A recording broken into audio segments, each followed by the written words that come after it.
દેવકી, આવા ભયંકર બળાત્કાર જ્યારે થાય છે ત્યારે ફાંસીની સજા કેમ નથી થતી? ફાંસીની સજા થાય તો કોઈ પણ વ્યક્તિ આવું વર્તન કરતા પહેલા ડરે. આવો સવાલ આજે મને કેટલાય લોકોએ પૂછ્યો છે. હાય, હું છું દેવકી અને આ છે આસ્ક દેવકી. આ એક એવી સિરીઝ છે કે જેની અંદર રોજ તમારા સવાલોના જવાબ હું આપું છું. રોજ કોઈ એક સવાલ આપણે લઈએ છીએ અને એ વિષય ઉપર વાત કરીએ છીએ. રક્ષાબંધનનો સમય છે. ગુજરાતની અંદર દરેક જગ્યાએ અત્યારે નાની નાની મોટી મોટી દુકાનોની બહાર પણ રાખડીઓ લટકાડવામાં આવી છે, ડિસ્પ્લે કરવામાં આવી છે, મોટા ડોમ્સ બંધાયા છે. લોકો પોસ્ટ કરી રહ્યા છે રાખડીઓ, એક દેશમાંથી બીજા દેશમાં, એક શહેરમાંથી બીજા શહેરમાં. એના નામે કેટલા ખરીદી અને સેલ ચાલી રહ્યા છે, મીઠાઈઓ બની રહી છે, સેલિબ્રેશન માટે લોકો તૈયારીઓ કરી રહ્યા છે, ઇન્વિટેશન્સ જઈ રહ્યા છે. એવા સમયે અમદાવાદ અને ગાંધીનગર, ગુજરાતના બે મોટા શહેરોમાં છેલ્લા 24 કલાકમાં બે ભયંકર બળાત્કારની ઘટના બની. અમદાવાદના એક એવા વિસ્તારમાં કે જ્યાં એ છોકરી પોતાના બિલ્ડિંગમાં જે સિક્યોરિટી ગાર્ડ છે એના જ હાથનો ભોગ બની. 6 દિવસ પહેલાં સિક્યોરિટી ગાર્ડ આ બિલ્ડિંગની અંદર સિક્યોરિટી ગાર્ડ, સુરક્ષાકર્મી, જે રક્ષા કરે તમારી એ જવાબદારી હેઠળ જોડાયેલો અને ધાબા ઉપર છોકરી જમ્યા પછી ચાલવા માટે ગઈ હતી. પોતે ભાડે રહેતી હતી આ જ બિલ્ડિંગમાં અને પોતાના જ બિલ્ડિંગના ટેરેસ ઉપર આ સુરક્ષાકર્મીએ આવી અને એની સાથે બળાત્કાર કર્યો. એના મોઢા ઉપર વાયર બાંધી દીધો જેથી એ ચીસો ન પાડી શકે, બૂમો ન પાડી શકે, અને પછી 1 કલાક સુધી બેરહેમી સાથે એનો બળાત્કાર થયો. બીજી ઘટના ગાંધીનગરમાં બની, જેમાં એલિજેડલી એ છોકરી એ છોકરાને જાણતી હતી અને જે છોકરાએ બળાત્કાર કર્યો એ છોકરો પોતે જ પછી ક્યાંક ગભરાયો કે કદાચ આ છોકરીની હેલ્થ જે છે એ બહુ ગંભીર થઈ ગઈ છે, એટલે એને અલગ અલગ હોસ્પિટલ્સમાં લઈને ફર્યો. ફાઇનલી એક હોસ્પિટલે એ છોકરીને એડમિશન આપ્યું અને આ છોકરો એને એડમિટ ત્યાં કરાવીને ત્યાંથી ભાગી ગયો અને એ જ દિવસે રાતે આ છોકરીનું મૃત્યુ થયું.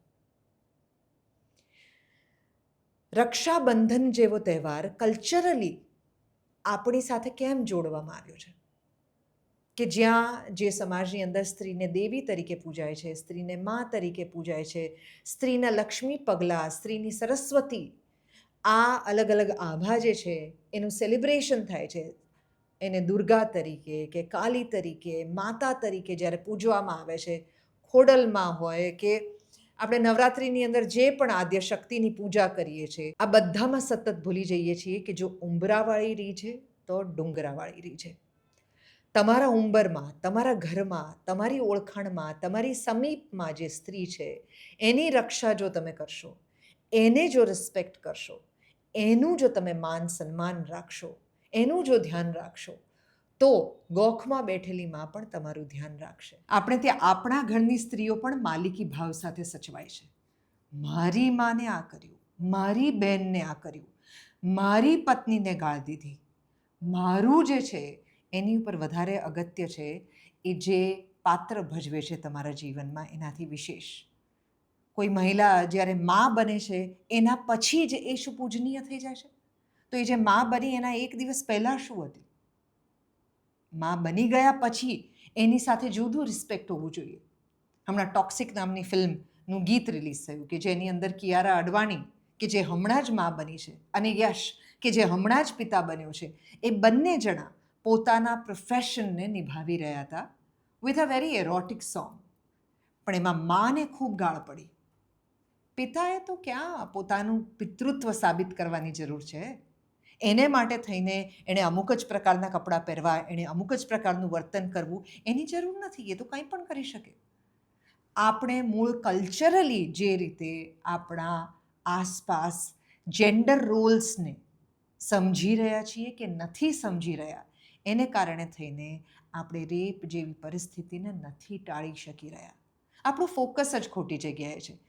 કેવી પ્રકારના કપડાં પહેરવામાં આવ્યા, કોની સાથે બહાર ગયા હતા, કઈ પ્રકારની ભાષા બોલતા હતા, કઈ પ્રકારની સ્કૂલની અંદર ભણેલા, કઈ પ્રકારના મિત્રો હતા, એને કારણે આ બધા જ એક્સક્યુઝિસ જે છે એ કામ લાગે છે કે આવું થાય તો કોઈ પણ તમારી સાથે આવી ગુનાહિત પ્રવૃત્તિ કરે જ ને. તમે વિચાર કરો કે આવું બધું હોવા છતાં પુરુષો સાથે આ પ્રકારની ગુનાહિત પ્રવૃત્તિઓ જે સ્ત્રીઓ તરફથી થતી હોય એનું પ્રમાણ કેટલું છે? આ પ્રમાણ જે છે એ તમને એ વાતનું પ્રમાણ આપે છે કે એને આ બધી વાતો સાથે કોઈ લેવા દેવા જ નથી. જે માનસિકતા સાથે આપણને ઉછેરવામાં આવી રહ્યા છે એ માનસિકતા જે તમને ધર્મ બતાડે છે પણ ધર્મ ઉપરની શીખ નથી બતાડતું.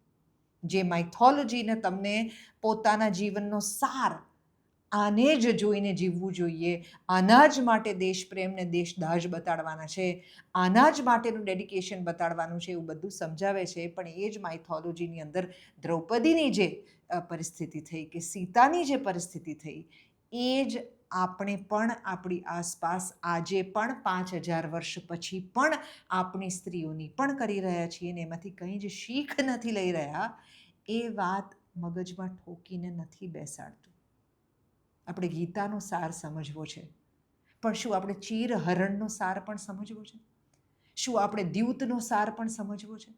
શું આપણે અગ્નિ પરીક્ષાનો સાર પણ સમજવો છે? શું આપણે સ્ત્રીને કોઈ જબરજસ્તી અપહરણ કરીને લઈ જાય એનો સાર પણ સમજવો છે? શું આપણે ધોબીની ચોવટ પણ સમજવી છે?